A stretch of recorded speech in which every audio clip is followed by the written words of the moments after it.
Bom dia, gente. Hoje nós vamos falar sobre as indústrias, transformações sociais, econômicas e espaciais, as mudanças que ocorreram, com a implantação das indústrias na sociedade e também na paisagem.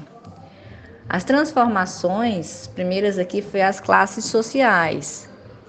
Com o nascimento da indústria moderna, deu origem às duas classes sociais distintas. A primeira foi a burguesia industrial, ou só burguesia, que eram os proprietários, donos das indústrias, Segunda, proletariado, eram os operários, quem trabalhava na indústria em troca de salário.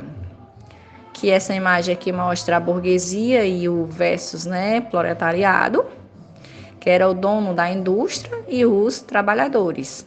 O fortalecimento do trabalho assalariado e do capitalismo.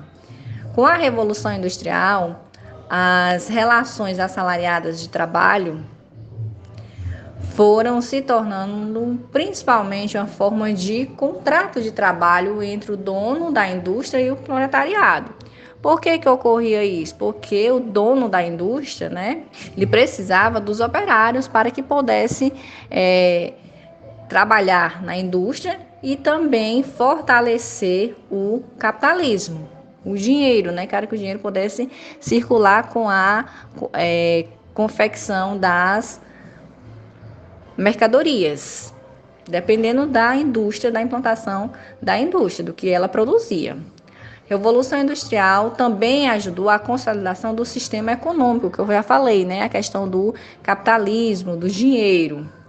Trabalho assalariado, no dono da indústria, da empresa, e o assalariado era a pessoa que trabalhava em troca de salário, O trabalho aqui é assalariado. Com isso também veio a intensa urbanização. O que é urbanização? A urbanização é um processo que ocorre quando a população, de uma cidade, ela chega a crescer. Por quê? Porque como ocorre a implantação de uma indústria, a população do campo, ela procura melhorias e vai querer trabalhar na indústria, e aí a cidade ela começa a crescer, A cidade ela cresce bastante, bem próximo, da o local onde a indústria se instala, porque as pessoas que vão trabalhar nas indústrias, elas precisam morar próximo do seu trabalho, até por questão de economia, para economizar, Então elas precisam morar perto dos seus empregos. As indústrias se instalam nas cidades, elas atraem pessoas tanto das zonas rurais que estão em busca de emprego. Então elas migram, elas saem da zona rural que é o campo, e vai para a cidade. Com isso ocorre o crescimento da população urbana. A população urbana ela tende a crescer mais, principalmente ali em volta da indústria, estimulando o crescimento também do comércio, porque quando a população ela cresce, também ali vai tendo o comércio ali mais próximo, os serviços implantados, a oferta de emprego, que atrai outras pessoas de outras regiões. E na imagem mostra aqui a indústria, uma foto de uma indústria, e a divisão social do trabalho. O que é a divisão social do trabalho? Com a Revolução Industrial, ocorreu a divisão social do trabalho, Ela torna a crescer mais.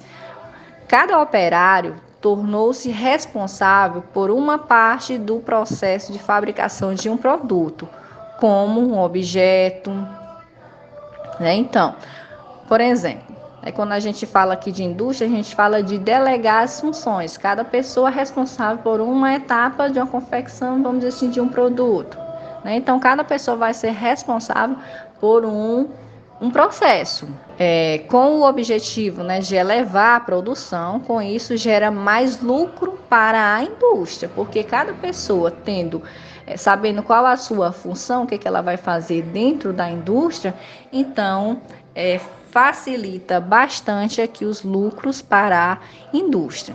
A divisão social do trabalho, cada trabalhador é responsável por uma etapa do processo produtivo.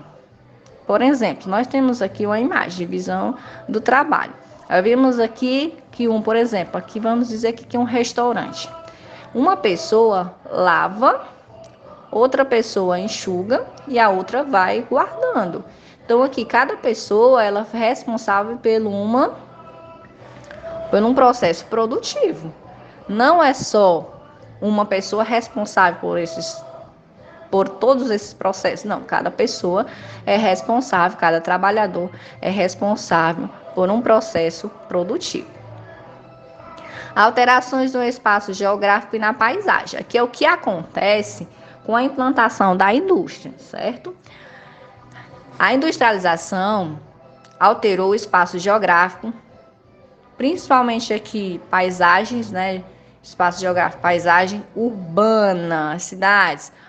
O crescimento das cidades provocou a ocupação dos espaços em torno, causando desmatamento, ocupação de vales fluviais, desvios de canalização de rios, né? Porque nós sabemos que quando uma indústria ela se implanta, se instala em uma cidade, ela vai precisar de vias de acesso, de rodovias, ferrovias, né? Que possam levar, escoar essa mercadoria de um lugar para o outro, ou seja, o fluxo de mercadoria. E com isso tem que ocorrer, precisa que haja a questão de desmatamentos, porque para dar acesso aí às construção de ferrovias, rodovias, certo? Então, contribuíram aqui, foram, né, construídas as edificações industriais, as estações de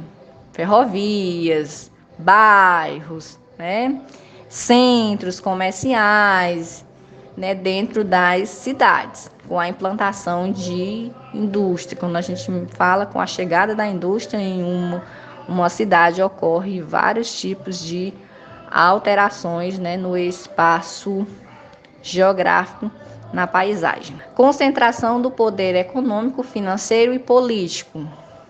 Desde o final do século XIX, formaram-se grandes e poderosas empresas industriais, comerciais, financeiras, né, como os bancos, nos países que primeiramente se industrializaram. Muitas dessas empresas montaram suas filiais em diferentes países, que são chamadas as empresas transnacionais, aquelas empresas que são americanas, que são e vêm se instalar em outros territórios, certo? E isso se chama-se, né, questão do crescimento industrial, a implantação econômica nas empresas, as filiais de um país e monta a mesma empresa em outro país, que são conhecidas como empresas transnacionais. Com muito dinheiro e tecnologia e reconhecimento científico, as empresas transnacionais exercem grande força e influências também na economia e política onde elas se instalam, né? Que a questão aqui, como são essas empresas multinacionais, essas marcas bem conhecidas, né? Coca-Cola, Sony, Nokia, Helmas, certo? Então, como outras empresas transnacionais que se instalam em um território, são empresas americanas, por exemplo, norte-americanas, e se instalam em um território e ali vende e comercializa seus produtos para o mundo inteiro. Geralmente essas empresas transnacionais, elas procuram, né, montar suas filiais em outro território por causa da mão de obra que é mais barata, a matéria-prima, que depende do que a empresa ela fabrica, a matéria-prima, ela tem um custo mais barato, né? A mão de obra é mais barata. Quando eu estou falando de mão de obra, é o preço que ela paga, né, os seus trabalhadores, assalariados. Por exemplo, se ela paga um valor numa empresa norte-americana nos Estados Unidos, por exemplo, na França, quando chega no Brasil, não vai ser aquele valor, vai ser um valor bem menos. Então, com isso, a empresa ela tende a lucrar. Bom, gente, a nossa aula se encerra por hoje. aqui, né, falando sobre as empresas transnacionais, e até a próxima aula.